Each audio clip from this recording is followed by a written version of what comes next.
Hey, ladies and gentlemen, this is Carmine Sabia for Explain America, and it looks like Ron DeSantis is finally opening his eyes to what everybody else has seen. Before we get started, please make sure you like, comment, share, and subscribe. Those little things really help us out, and they help our channel continue to grow. You're not going to find a bigger Ron DeSantis fan than me, okay? I love Ron DeSantis. I think he is one of the top two governors in the country, if not number one. It's him and Greg Abbott. They're neck and neck, and I would give the edge to DeSantis. Love those two guys. I think DeSantis is a future president. I really do. But it's not this year. I want him to keep his hopes alive for 2028 and beyond.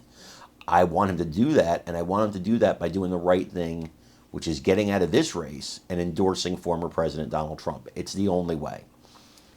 And I didn't know how long he would keep this up, but now word has broken that he's pulled all campaign ads from New Hampshire, from South Carolina, and other primary states, which looks like it's the beginning of the end. And then he said something very interesting about New Hampshire. He admitted that Donald Trump is, quote, running away with it, end quote. Running away with it. And he turned his focus on Haley. It almost sounded, it wasn't an endorsement, but it almost sounded like an endorsement of Trump. When you hear it, I believe that after New Hampshire, DeSantis gets out of this race. Maybe he stays until South Carolina just to beat Nikki Haley.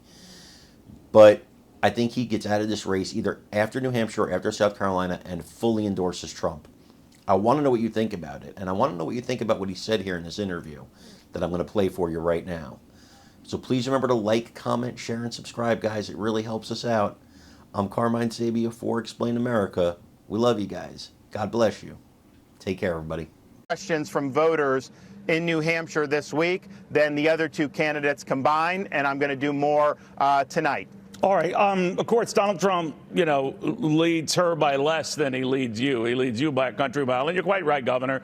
Polls change and conditions change, and who knows what can happen. But I do notice just from the ads and the campaign that Donald Trump is waging, his attacks are almost solely focused on Nikki Haley and not you. He doesn't even mention you. It's like you're invisible. Well, I mean, I don't think he's mentioned anybody more than me over the last year. That's been constant. But I do think Haley has spent a massive amount of money here. She's trying to appeal to liberal voters who are allowed to vote in this primary. Right. You don't have to be a registered Republican. If you're unenrolled, you can do it. And so she has a big-time campaign doing that. Just like in Iowa, she focused on getting Democrats, liberal voters, to come caucus for her. So she's doing that. So I think that she's performed better in polls than she would if it was just a normal Republican primary. So I do think they're seeing that. But I think I think a lot of it's a factor of her dumping so much money into the state. I think an unprecedented amount of money for that. And so you obviously are going to see numbers with that. But I think her problem is Trump will run away with it in New Hampshire. I think that's pretty clear at this point. He's got the momentum from Iowa. And I don't think anyone thinks that she can beat Trump in her home state of South Carolina. He's running away with it right now in South Carolina as well. This Tim Scott endorsement might grease the skids for that.